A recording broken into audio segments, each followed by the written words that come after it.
Il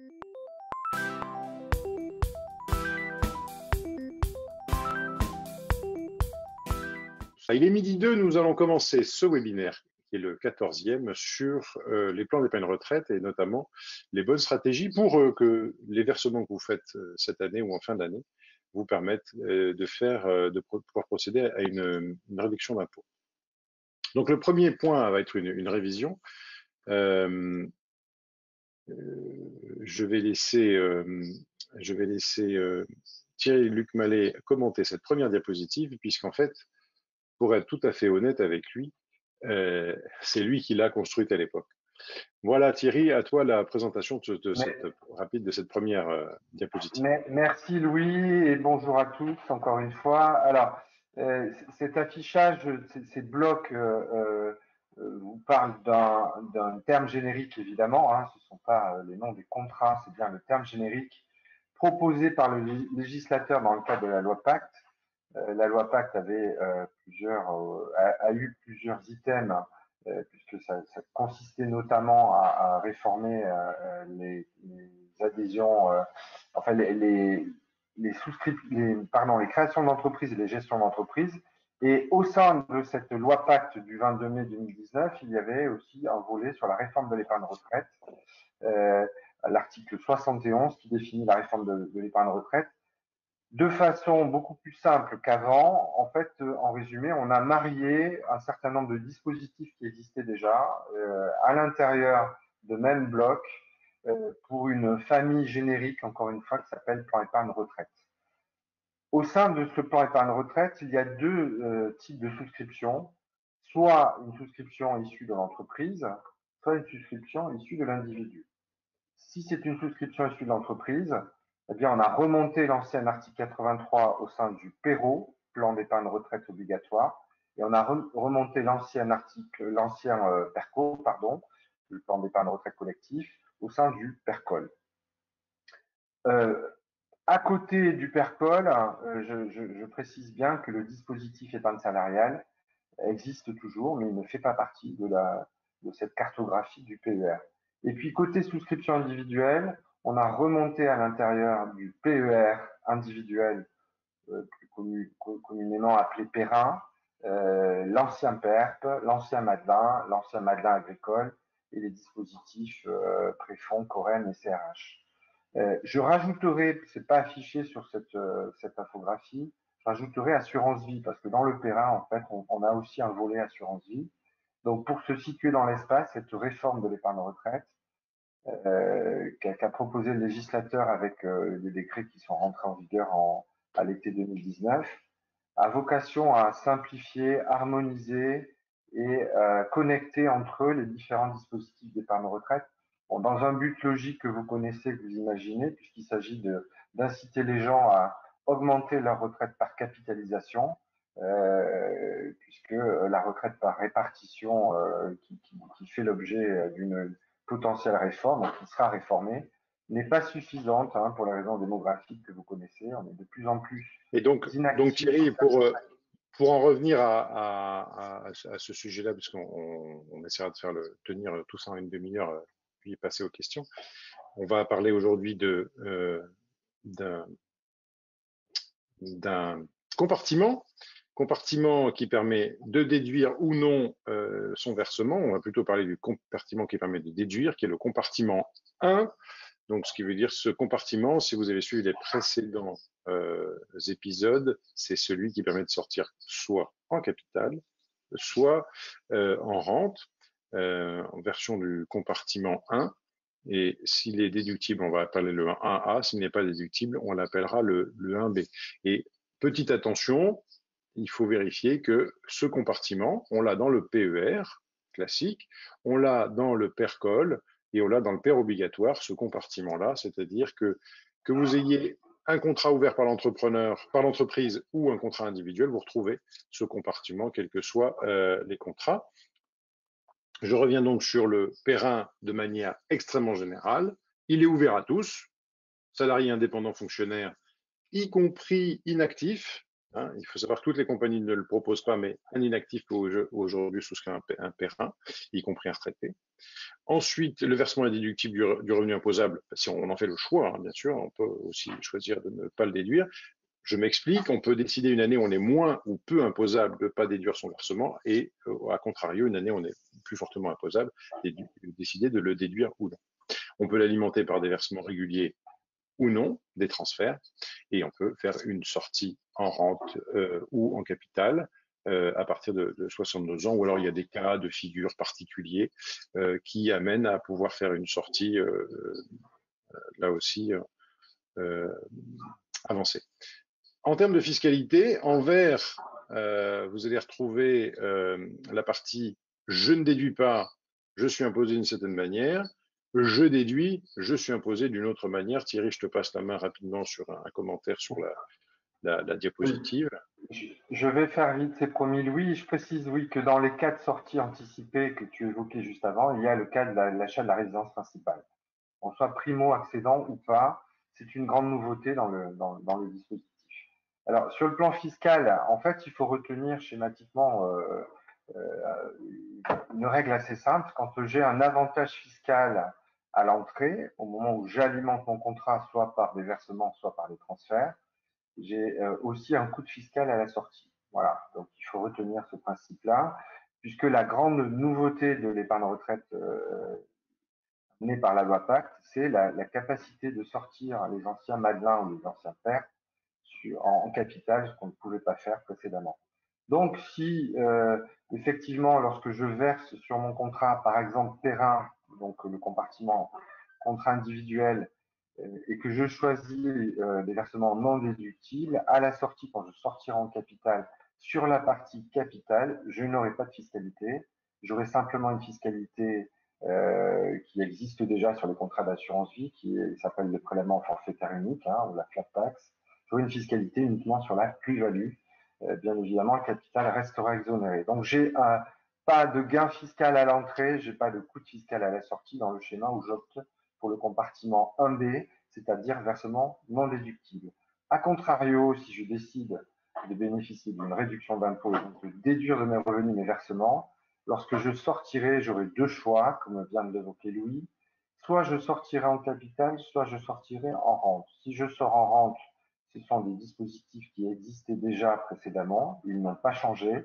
La rente sera fiscalisée selon le régime des pensions et retraites, avec un abattement au titre des frais professionnels, et subira des prélèvements sociaux, en partie, puisque c'est le régime des rentes viagères à titre onéreux, une partie seulement sera fiscalisée aux prélèvements sociaux. Schématiquement, 40% de la rente sera assujettie et 60% exonérée. Bon, si je décide de sortir en capital, à ce moment-là, j'intégrerai, pour la partie capital, j'intégrerai à mes revenus le capital que je récupère, alors soit d'une façon unique, soit d'une façon régulière, hein, parce que j'ai le choix entre récupérer la totalité de mon capital en une fois ou de façon fractionnée. On va parler de sortie en capital fractionné dans ce cas-là. Et du coup, j'aurai une fiscalité en fonction des capitaux que je récupère. Voilà, c'est la grande nouveauté, mais le législateur a sondé les Français en amont de la mise en place de la loi Pacte, et les Français sont demandeurs, d'une façon générale, d'une sortie en capital versus une sortie en rente sur des dispositifs qui sont fiscalement déductibles, hein, en tout cas accommodants. Donc voilà. Donc, Alors, oui, oui, vas-y, Louis, Thierry. je te laisse Oui, continuer. pour commenter, pour alimenter son père individuel, nous avons la possibilité de faire des versements réguliers ou non dans le cadre de versements volontaires. Donc, c'est la première option qu'on a à gauche en haut. On peut bien sûr transférer. Un certain nombre d'entre vous nous ont posé des questions sur les transferts et certains d'entre vous sont rentrés en contact avec nous à cette occasion-là par l'intermédiaire du blog sur le transfert d'un PERP ou d'une loi Madelin sur un père individuel. Je reviens rapidement sur le transfert à partir d'un contrat d'assurance vie. C'est réservé à qui? Imaginons que je souhaite abonder dans mon père individuel, mais que je manque de cash alors que j'ai un contrat d'assurance vie de plus de 8 ans et que moi-même j'ai moins de 57 ans.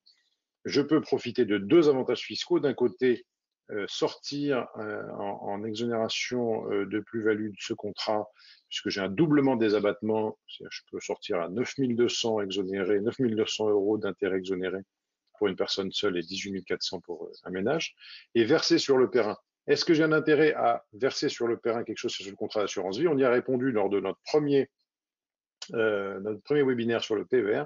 Exemple à la pluie, oui, si on est ISO tranche marginale d'imposition, on a intérêt à le faire. Et si en plus on le fait avec une tranche marginale d'imposition plus importante lors du transfert, lors du versement, par rapport au moment où on va récupérer les sommes à la retraite, bien on peut avoir une performance supérieure de 2 points de base. C'est-à-dire là où mon contrat aurait fait 2 points, je vais avoir 2 points supplémentaires à performance identique en transférant cette épargne sur un pair individuel.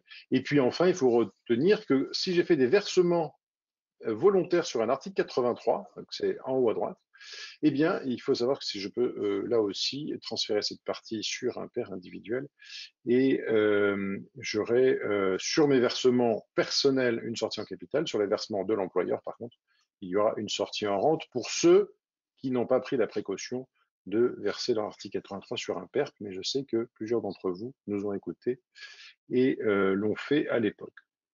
Oui, alors Louis, juste sur la partie versement, je précise bien à nos auditeurs que, en fait, lorsque je verse, à chaque fois que je verse, je vais décider, je vais préciser à l'assureur sous quelle forme fiscale je fais mon versement. Encore une fois, le fameux compartiment 1A, versement déductible, ou le compartiment 1B, versement non déductible. Schématiquement, je pourrais dire je verse 5 000 euros dans le 1A et puis un mois après, je verse 5 000 euros dans le 1B. C'est tout à fait possible. C'est un dispositif qui est beaucoup plus souple qu'auparavant et qui, encore une fois, retrouve le principe de marier le contrat d'assurance vie avec le contrat Madelin ou le contrat PERP. Voilà. Donc, on a essayé de faire un tableau synthétique sur si je veux aujourd'hui, d'ici la fin de l'année, verser de l'argent pour ma retraite ou sur un contrat pour ma retraite, je dois normalement, grâce à ce tableau, trouver l'endroit où le faire. Il est rare que je n'ai pas une solution pour pouvoir faire ce versement. Petit 1, est-ce que j'ai ouvert un PER individuel ou est-ce que préalablement j'avais ouvert un PERP? Si oui, je peux faire un versement dans une limite que l'on verra juste après, que je sois salarié, que je sois indépendant, que je sois fonctionnaire ou retraité même. Ça va dépendre des compagnies, mais dans tous les cas de figure, il me faut soit un PER individuel que je peux encore ouvrir avant la fin de l'année, soit un PERP que j'aurais déjà ouvert auparavant. Donc, première des solutions la plus simple, soit j'ai un PERP qui existe, soit j'ouvre un PER1 et je peux faire un versement qui va réduire mes impôts. Deuxième possibilité, qui est cumulable pour les indépendants. Je suis indépendant libéral, donc travaillant non salarié, BIC, BNC, ainsi de suite. Je peux travailler avec mon contrat d'épargne loi Madelin si j'ai un contrat loi Madelin. Soit je peux faire un versement dans la fiscalité Madelin à l'intérieur de mon PER individuel. Troisième possibilité, mon entreprise, mon employeur vient de mettre en place dans les mois qui précèdent un PERCOL ou un PER obligatoire, donc l'équivalent d'un PERCO ou d'un article 83. Et dans ce cadre-là, si mon employeur l'a mis en place, je peux aller faire un versement dans le cadre du compartiment 1 et qui sera déductible de mes revenus imposables. Et en dehors du Madelin, j'ai exactement dans ce compartiment-là la même fiscalité que dans ce compartiment-là. Je vais vous dire où est-ce qu'on peut retrouver ces éléments. Mon employeur n'a pas mis en place un nouveau régime, mais il y avait dans mon entreprise en place un article 83. Il faut savoir que si je suis salarié d'une entreprise qui a mis en place un article 83 et que j'adhère à cet article 83 en tant que salarié, je peux faire un versement au titre du plan d'épargne retraite entreprise, c'est un système qui s'appelle le PRE, mais il faut savoir, interrogez-nous si jamais vous avez un souci là-dessus, mais il faut savoir s'il y a un article 83 chez votre employeur, vous pouvez là aussi faire un versement et vous bénéficierez exactement de la même fiscalité. Enfin, vous êtes fonctionnaire, Vous voulez verser sur le préfonds, vous pouvez, mais sachez que ça sera le préfonds PER et plus le préfonds classique, puisque le préfonds classique a fermé la possibilité de recevoir des nouvelles cotisations. Comme toujours, vos questions, vous pouvez mettre vos questions, soit vous levez la main et on regardera à la fin qui a levé la main, soit vous mettez vos questions dans l'onglet questions ou dans l'onglet du chat. Les disponibles fiscaux, vous les retrouvez sur la page 3 ou la page 4 de votre avis d'imposition. C'est-à-dire qu'en fonction de votre avis d'imposition, s'il est plus ou moins court ou plus ou moins long, vous retrouverez ces disponibles. Si jamais vous ne les retrouvez pas, notamment quand vous êtes inactif ou à la retraite, sachez que nous pouvons vous aider à les calculer. Il se présente, si jamais vous ne les avez jamais utilisés, il se présente sous une ligne qui s'appelle disponible retraite pour l'année 2017, 2018, 2019 et puis l'année en cours. Et nous avons ici fait un petit exemple. Un petit exemple où nous avons monsieur qui est salarié et madame qui est salarié. Nous sommes désolés pour le cliché où madame gagne moins que monsieur. En tout cas, on a fait ce cas qui était un cas de figure assez fréquent chez nos clients. Donc, globalement, on a dit qu'ici, la personne gagnait 72 000, 73 000, 74 000, 75 000. Donc, on a globalement 10% de la rémunération dans la limite de 8 plafonds, donc 320 et quelques mille euros 329 000 euros de rémunération. Tant qu'on est en dessous de 329 000 euros de rémunération, on sait qu'il y a 10% qui peuvent être épargnés tous les ans, 10% de la rémunération. Quand on se retrouve en dessous du plafond annuel de la sécurité sociale, c'est la colonne de madame, eh bien, en fait, on peut cotiser à hauteur du plafond de la sécurité sociale de l'année précédente. Cette année, nous avons un plafond à 41 136 euros. Bien, vous pouvez remarquer que le disponible retraite de madame pour l'année 2021, si jamais son salaire n'augmentait pas, serait de 4 113 euros. Donc, en résumé, tous les ans, 10% de ma rémunération je peux épargner 10% de cette rémunération. Et si je suis inactif ou si ma rémunération est en dessous d'un plafond, eh bien, j'ai 10% du plafond que je peux cotiser dans le cadre d'un contrat d'épargne retraite PER. Alors après, j'ai plusieurs stratégies. C'est-à-dire qu'aujourd'hui, je me retrouve avec des plafonds qui ne sont pas utilisés. Notamment, je n'ai pas utilisé mon plafond de 2017, ce qui veut dire que l'année prochaine, celui-là aura disparu. Donc, on vous a mis à droite un tableau qui est de dire on vous a donné 2 stratégies possibles pour aller consommer vos disponibles. Retenez une chose, c'est que pour consommer les disponibles anciens, il faut d'abord consommer le disponible le plus récent. Je m'explique.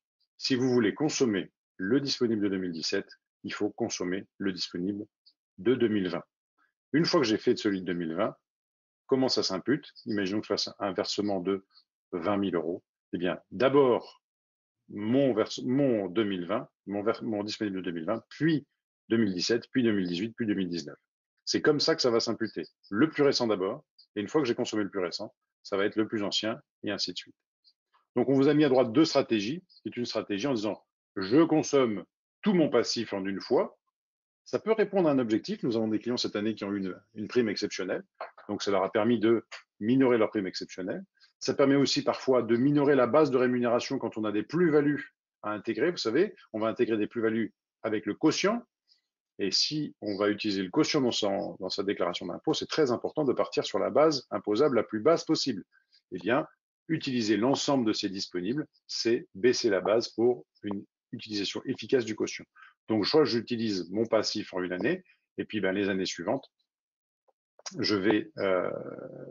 ici, mon versement, pardon, excusez-moi, maximum est ici, puis après, j'ai mon versement régulier. Donc là, j'ai dit un versement pour monsieur et madame, mais effectivement, je peux faire un contrat pour monsieur, un contrat pour madame. Donc, sachez, repérez dans votre avis d'imposition en page 3 ou en page 4 votre disponible retraite, et si jamais il n'apparaît pas, contactez-nous, on va le calculer avec vous. On a fait un petit comparatif aujourd'hui entre la sortie en capital et la sortie en rente.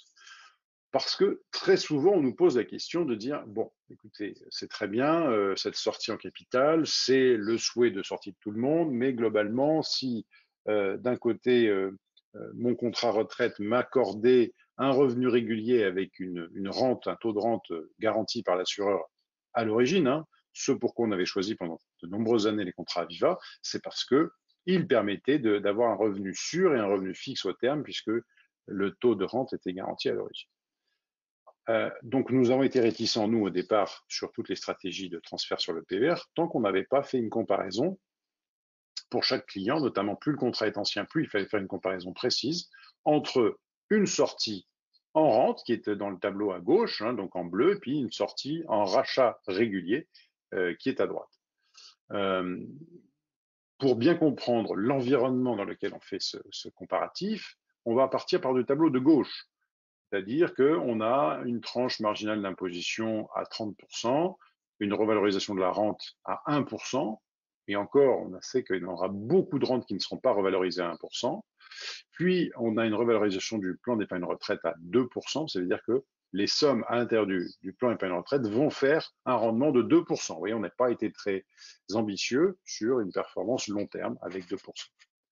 Dans le cas présent, on a fait une rente mensuelle issue du contrat PERP ou loi Madelin de 457 €, qui fait net de prélèvements sociaux un revenu de 415,67. Donc ça, c'est la caractéristique de la rente qui est au milieu du document. Puis à droite, les caractéristiques du plan d'épargne retraite. On a fait un plan d'épargne retraite dans lequel on avait très peu de plus-value, on aurait pu mettre plus de plus-value. Ça change peu puisqu'en fait la tranche marginale d'imposition est à 30 et le PFU est à 30, donc ça change peu le résultat. Et qu'est-ce que l'on regarde? Eh bien, on regarde deux choses.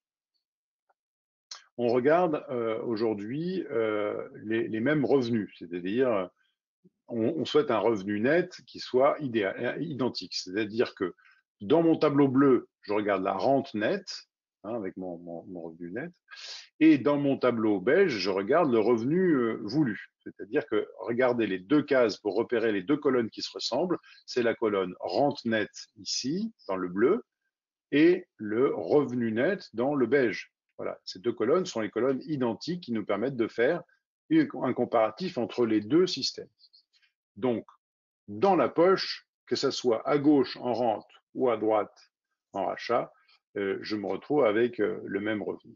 Donc, le comparatif, c'est quoi? C'est que si j'imagine que je vais vivre jusqu'à 102 ans, match nul entre les rachats ou la rente. Si jamais j'imagine que je vais vivre au-delà de 102 ans, eh bien, il vaut mieux que je fasse supporter le risque par l'assureur. C'est-à-dire que c'est l'assureur qui va supporter le risque et qui va me permettre d'avoir un revenu régulier. Dans tous les autres cas de figure, on va dire que le PER remporte la manche. Pourquoi? Parce que dans le cadre de la sortie en capital, je vais décider du moment où je liquide et du niveau de revenu dont j'ai besoin. Et je vais pouvoir faire varier ce niveau de revenu. Si je me dis, bon, mon PER, il est là pour me faire un revenu jusqu'à 85 ans, ben, je vais prendre un revenu plus élevé. Si au début de ma retraite, j'ai besoin de moins, ou au début de ma retraite, j'ai besoin de plus, je peux faire varier le revenu. Si une année ou une autre, j'ai besoin de plus ou moins, je vais pouvoir faire varier. Je vais avoir une souplesse inouïe avec le PER. Ça, c'est le premier avantage avec la souplesse inouïe. Et le deuxième avantage, comme on l'avait cité dans le premier webinaire sur le PER, c'est la protection des ayants droit ou des héritiers. C'est-à-dire que si jamais je venais à décéder au bout de 20 ans de retraite, vous savez que la plupart des contrats offrent 20 annuités garanties. Donc, ça veut dire qu'à 20 ans, je décède à 85 ans, malheureusement, mes proches n'ont plus rien. Dans le cadre du PER, eh bien, j'ai un capital que je vais transmettre à 85 ans qui sera encore de 89 465 €. Donc, retenez bien une chose, les deux gros avantages du PER par rapport du PER avec une sortie en rente par rapport au PER pour la loi Madelin avec le PER avec une sortie en capital, avec un rachat régulier en capital, par rapport à la rente que je peux avoir d'un contrat loi Madelin ou d'un PERP, ça va être grand 1 la souplesse, grand 2 une meilleure protection de mes ayants droit. Voilà les points qui sont vraiment majeurs dans cette comparaison, à moins que Thierry, tu veuilles ajouter quelque chose. Oui, alors je précise à nos auditeurs que nous ne sommes pas consultés avec Louis sur cette image-là. J'abonde totalement à ton propos, Louis, et tu l'as démontré par des chiffres, et tant mieux, et bravo, parce que c'est plus parlant évidemment d'afficher des chiffres. Je résumerai en disant que d'un côté, il y a un aléa, c'est le contrat avec une sortie en rente, et de l'autre, il n'y a pas d'aléa. L'aléa sur la vie, hein, c'est-à-dire que lorsque je épargne pendant ma phase d'activité professionnelle et que je dénoue au moment de mon départ à la retraite mon contrat sous une forme de rente, il faut savoir, et vous le savez, que l'assureur part sur un calcul, une hypothèse de durée de vie et va vous redistribuer la somme. Mais cette somme-là, enfin cette distribution-là, s'arrêtera évidemment lorsque la personne n'est plus là ou que le mécanisme de réversion au conjoint s'arrête au décès du conjoint. Alors effectivement, ce filet de protection des annuités garanties est assez court finalement. Il n'est pas toujours à 20 ans, il est quelquefois sur certains contrats même plus court que ça. Et donc, il est probable, hein, dans certains cas, que l'épargne que vous avez constituée ne soit pas restituée par l'assureur. C'est un pari. Alors, vous êtes gagnant si vous vivez au-delà de la projection de durée de vie qu'a calculé l'assureur, et vous êtes perdant à contrario. Effectivement, sur le PER, c'est tout autre, puisque l'épargne que vous avez accumulée sera distribuée, soit à vous, soit à vos ayants droit. Ça change tout. Donc, ce dispositif d'épargne retraite est une véritable progression, pas du tout une régression pour les souscripteurs de contrat, au motif déjà qu'on supprime cet aléa avec le plan d'épargne retraite, un petit pilotage fiscal évidemment à la sortie parce qu'on recrée de l'impôt. Si on a déduit pendant la phase épargne, on recréera de l'impôt pendant la phase de rachat, de restitution d'épargne. Mais pour autant, on supprime cet aléa. J'ai beau faire tous les calculs et on a déjà eu des échanges avec Louis à ce sujet. Chaque fois, le PER est gagnant. Voilà. Donc Alors, vraiment, on a un cas, j'abonde totalement dans Thierry, on a un cas de figure où on est parti sur une tranche marginale d'imposition qui était stable. C'est-à-dire qu'on pourrait aussi, comme on l'a fait dans le premier PER, on pourra le faire pour chacun, c'est que on pourrait aussi faire des comparaisons avec un taux de versement à 41, puis un taux de rente à 30. Il y a plein de, il y a après beaucoup d'avantages secondaires. Les primaires, on vient de les dire, hein, c'est-à-dire cette souplesse d'une part et cette meilleure protection des ayants droit. Après, il y a plein d'avantages secondaires, notamment la possibilité de continuer à gérer son capital pour espérer avoir peut-être une performance sur le long terme qui soit un peu supérieure. On peut très bien se dire, par exemple, dans le cas présent, si vous voulez, en termes de gestion, aujourd'hui, j'ai un capital de 150 000 euros.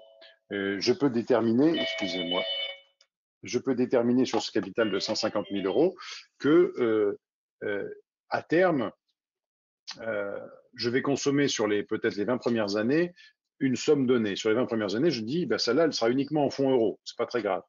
Donc, je sais que le reste, je peux le gérer de manière différente du fonds euro parce que j'ai 20 ans devant moi pour faire une performance 20, 21, 22 ans. Donc, c'est ça on a plein d'avantages secondaires. Ce qu'il faut retenir, c'est que si vous avez par contre un très vieux contrat loi Madelin, donc souscrit la plupart du temps avant 1993 ou un très vieil article 83, avant, on faisait ça quand on faisait des comparaisons, il convient de faire vraiment des comparatifs très précis avant de faire un transfert.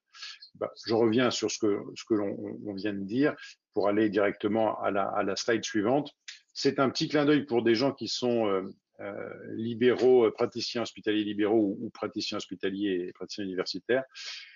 J'ai remis cette diapo parce qu'on a eu quelques éclairages aujourd'hui, notamment sur cette ligne-là. C'est-à-dire qu'en fait, on a l'hôpital qui a abondé un contrat qui s'appelait le Corem. Et aujourd'hui, l'évolution est en train de se faire pour que l'hôpital puisse abonder un PER. Donc ça, c'est un point assez important.